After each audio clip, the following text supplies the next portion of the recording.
Again, some of you may have heard me say this before, but at one of our events, about 2 years ago or so, we were holding an event at the same time that Jeremy Corbyn was making his inaugural speech in the House of Commons.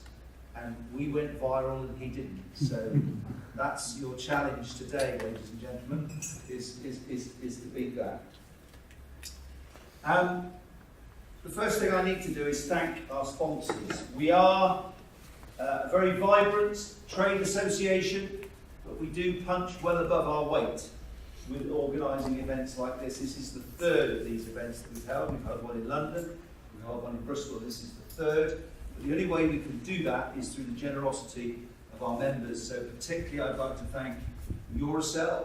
We're going to hear from them later, but they're our main sponsor today. But if you look on your itinerary, you'll notice that we're also sponsored today by Stuart Mill, Innovare and KLH, who you'll all again hear from later on, and also ARV Solutions, who are very good friends of ours in terms of providing labour force for the off-site industry.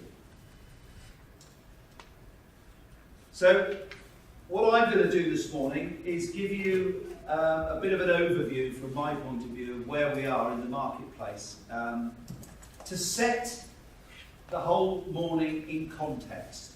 So what we're going to talk to you shortly about is the technicalities of the three different systems of timber frame, CLT and SIPs. But I want to start with a bit of a market overview on how we see it from a trade association point of view. So for those that don't know me, I'm Andrew Carpenter. I'm Chief Executive of the Structural Timber Association. For my sins, I'm also Director of Constructing Excellence, and I'm responsible for the South West. And I also chair something called BIM for Housing, which, watch this space, is going to come to prominence in the next month or so following the Hackett review, because I've had a heads up that BIM is going to feature very strongly as one of the solutions. So watch out for that. We're at a very, very special moment in time, as I see it. There is no doubt that if you ignore Brexit, the number one political priority right now is housing. And that's the same whatever strand of politics you're dealing with, whether it be national, whether it be regional, or whether it be local. Housing is the number one priority. For the first time in my 40 years in construction, off-site is now an accepted method of construction throughout the supply chain. Certainly with government, certainly with clients, but working right the way through the supply chain in terms of designers, surveyors, engineers, house builders, contractors, and everyone else. Interestingly, particularly interesting for us, is that most of the major house builders are now either using timber frame or about to use timber frame. So a massive, massive change of approach in terms of off-site solutions. But the third element is that timber has become the building material of choice for many people. So we find ourselves as a trade association absolutely under the microscope. So we've got housing, number one priority, off-site the accepted solution to build those additional homes, and timber as the building material of choice. So what that gives us is a huge opportunity, and that's, if you like, the opportunity that we're trying to grasp on behalf of our members and on behalf of the sector. But with that opportunity comes responsibility. I've only been in the sector for about 8 years. When I joined, the sector was seen as somewhat fragmented, somewhat cottage industry in terms of its mentality. And we've worked hard, certainly during my time, the board has pushed me hard to make sure that we are relevant for what is ahead of us in terms of the UK construction industry. And you've only got to look at recent activities surrounding Grenfell and surrounding the Carillion debacle to know that the construction industry is absolutely now on the front page of the newspapers. It's the lead story on News at 10. And so we as a sector are part of the UK construction industry, and we have to be aware of our responsibilities in that. The board recently had an away day, and we were considering our responsibilities and our role going forward as how we could best service our members, but also provide service for the industry, for the clients, for the stakeholders.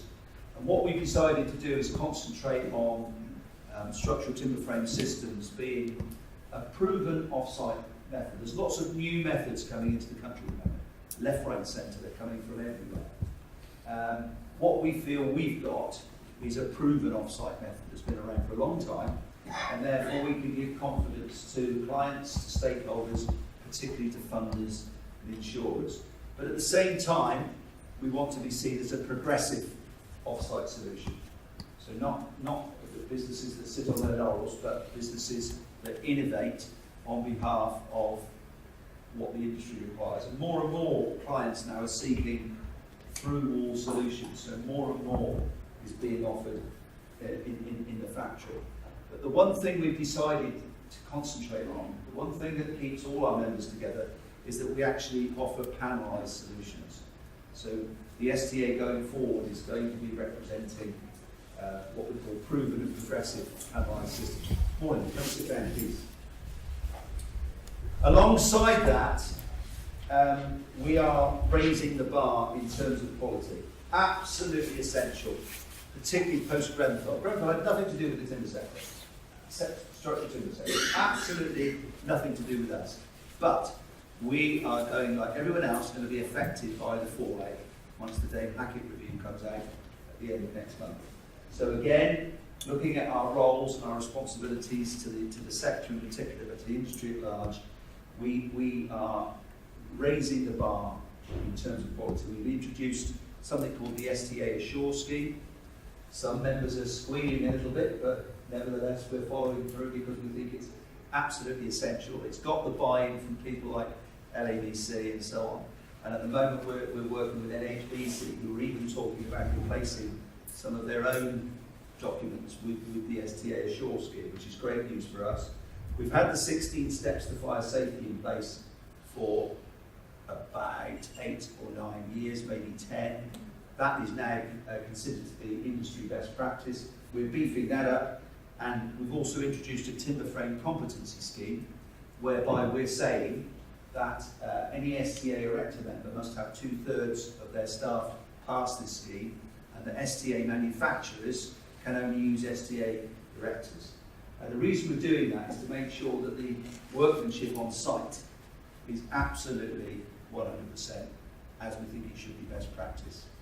Again, we've got a few members squealing, but we're following through because we think it's the right thing to do. The board think it's the right thing to do. And so do the stakeholders within the industry. People like Taylor Woodrow, for example, have mirror imaged our request that by January the 1st this is in place, and they are insisting that for any of their jobs it should be in place.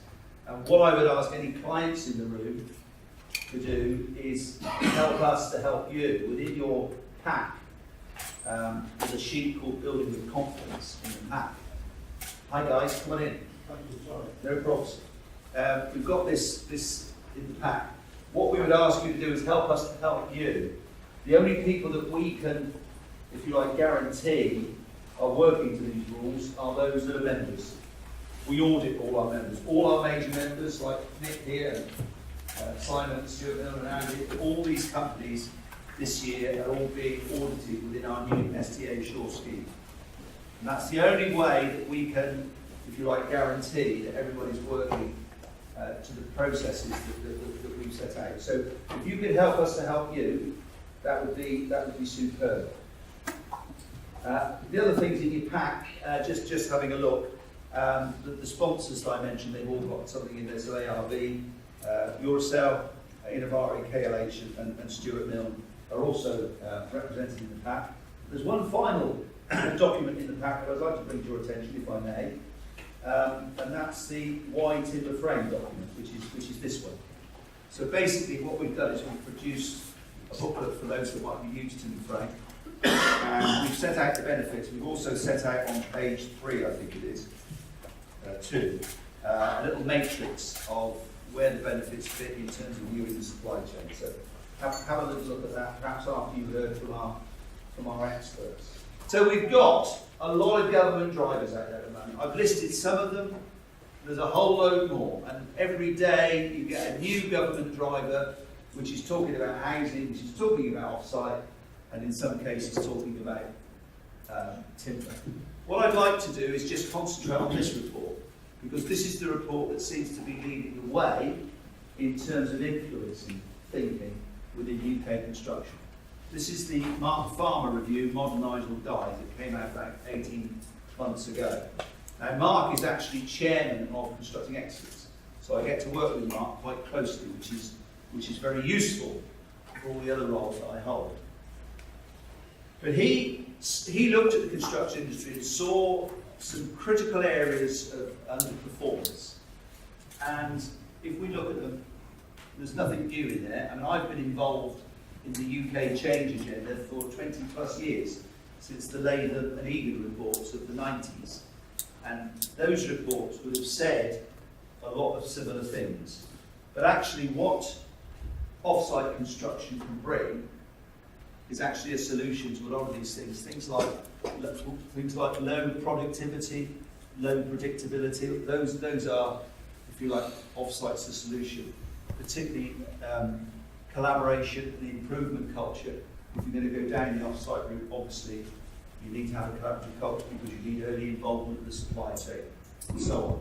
So we think we can answer a lot of those with the use of off-site, and particularly the use of timber. So if you look at number 10, if you use timber, that improves the image of what we're doing. And I thought that in it he's got 10 recommendations. And if ever you thought there was any doubt that off-site solutions was the way people are looking, just have a look at this recommendation number 8. 4 mentions of using what he now calls pre-manufactured. That's his new word for off-site or modern methods of construction, or even prefab. That's his new term, pre-manufactured. So he's saying stimulus to innovate in the housing sector by promoting the use of pre-manufactured solutions. Further down, the promotion of more pre-manufactured social house building, direct commissioning of pre-manufactured housing, and also planning breaks for pre-manufactured approaches. Now, if there wasn't a clearer statement to say that the way forward is to use, in his words, pre-manufactured, I don't know what is. So that's the place we find ourselves, and that's why we're doing what we're doing. If you look at the autumn statement that came out, 23 billion productivity fund, 7.2 for new homes, and we're seeing, I'm not going to read all these out, but we're seeing all this sort of political persuasion that started a year or so ago actually now kicking in to the figures. I don't know whether any of you work with Homes England, used to be the HCA, but they've now got a policy or a dictate to positively disrupt the housing industry. That is their main theme going forward. So that's the sort of thing that we're working from. And there was a good quote here from Oliver Novakovic from Barrett's. He ranks it, at the moment we've got the most planning-friendly government he's ever known, because of this sort of decision to in favour. So that's where we're at. That's exciting. We've got the Construction Leadership Council, which is coming together to drive the change, looking for certain outcomes through digital technologies, improved productivity through offshore manufacturing, and whole life coming through as more of a priority. So again, the Construction Leadership Council, one of the 3 points surrounds off-site. And these are the targets that you will probably remember from a few years ago when the 2025 construction strategy was set up. But reducing the cost of building, that isn't necessarily the build cost, that's the whole life. 50% reduction in project time, which obviously leads into the off-site. 50% reduction in carbon emissions, which plays into the timber agenda. And then a reduction in the trade gap between exports and imports. Not sure we're going to have quite such an effect on that one. So what I'm going to do now is take you through a survey that we carried out last year, looking back at 2016. We haven't got 17 figures at the moment. But these are points that that I've made already, so I won't go through those. But there are certain things changing. So, for example, the RIBA introduced, I'm sure you're aware, a plan of works now, which is specific to off-site, because their tradition, if you like, plan of works didn't work necessarily for off-site construction. Design for manufacturing and assembly. CITB are revising their structure to acknowledge off-site, and this HCA now, Homes England Disruption Policy, which I mentioned. So the world is changing fast, and it's changing to accommodate off-site solutions now as mainstream. So we looked at the stats. We do this every year, but housing starts up 4.4%. In England, mirrored that. Scotland is actually down, and Wales. And Northern Ireland was up 8.1%. But overall, across the UK, it was up 4.4%, 185,000.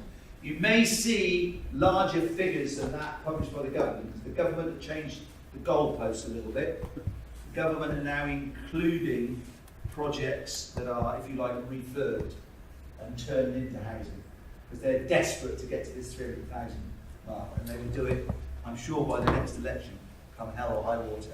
But we're sticking to new build for our figures. Market share. So for us, it's now at 28.4%. When I came into this job 8 years ago, we were around about 22%. So that's quite a significant increase in those 8 years. Not that I've had much to do with it, but I'll take the credit where I can. Scotland's up to 83% now. In Wales, it's slightly down at 30%. Northern Ireland's up to 17%. But across the UK, 28.4%. Won't go into this in too much detail. We've got a top, is it? Oh, there we go. So what we've got here is the units sold. So in 2016, it was 52,000.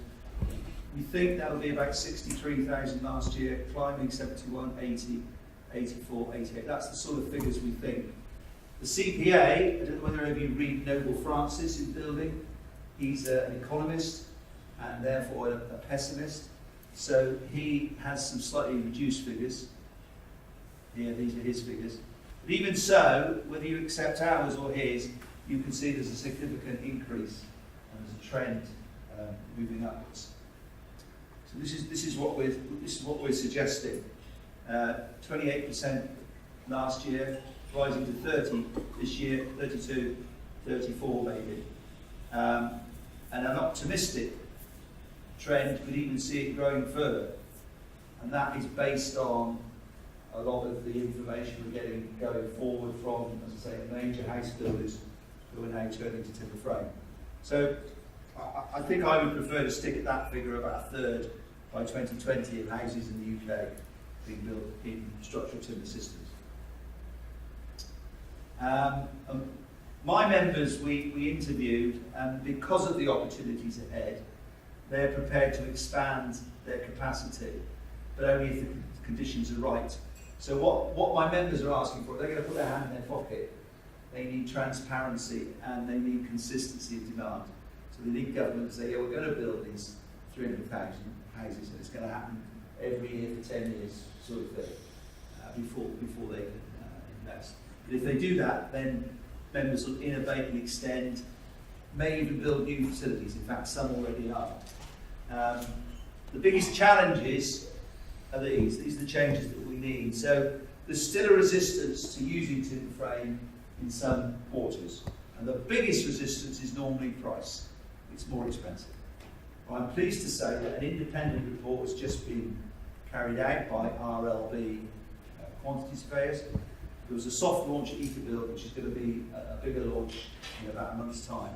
But it's actually proven, using traditional housing, RLB took some drawings from architects HTA, sent it to 4 contractors across the UK.